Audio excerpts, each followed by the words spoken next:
have a late night edition of a storm update here. And as we go through the rest of our Monday morning, we're really concerned about the winds here, especially before dawn on Monday.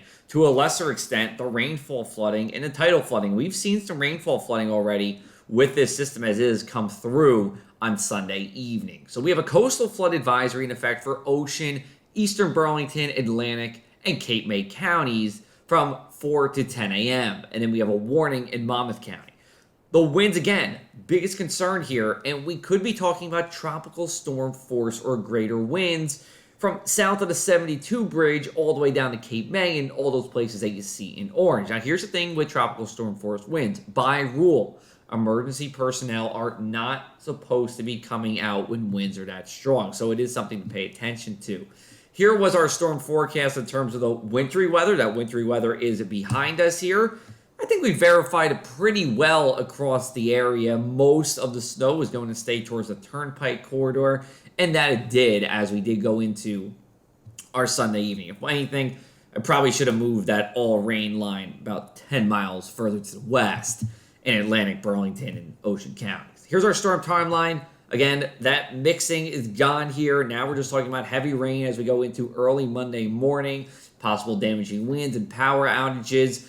And then as we go into Monday morning, the daytime hours, coastal flooding, still going to be gusty, and there can actually be some snow showers on Sunday morning here, although I do believe that they are going to not amount to a whole lot, up to a half inch at most. And that's actually Monday morning, not Sunday morning. Apologies for that. Let's take a look at our forecast winds. This is 1 a.m. on Monday here. Again, the potential for tropical storm force is there anywhere that you see the reds, and that's Wildwoods, Atlantic City, getting up into LBI. Now, these are the winds about 2,500 feet high. That's 925 millibar air pressure layer. You notice that area of yellows there along the shore, and that could be 70 to 75 mile an hour winds. You could think of this as a top end potential. You would need a thunderstorm to bring this down. We have already seen some thunderstorms, but they've been offshore, so we're going to hope they stay offshore so we don't get to the core of that really damaging wind. By 4 a.m. on Monday, the worst of the winds are behind us, but it's still going to be awfully windy waking up here, and then we will turn to the south and west by the time we get towards our high tide, and that is important here because winds will be offshore by 7 a.m. Monday in Cape May, and that means only minor flood stage for us here. But if you go all the way up the coast, the Sandy Hook, winds are parallel to the coast, and that water won't really drain out. It's not going to push any extra water up, but it's not going to drain any water out either.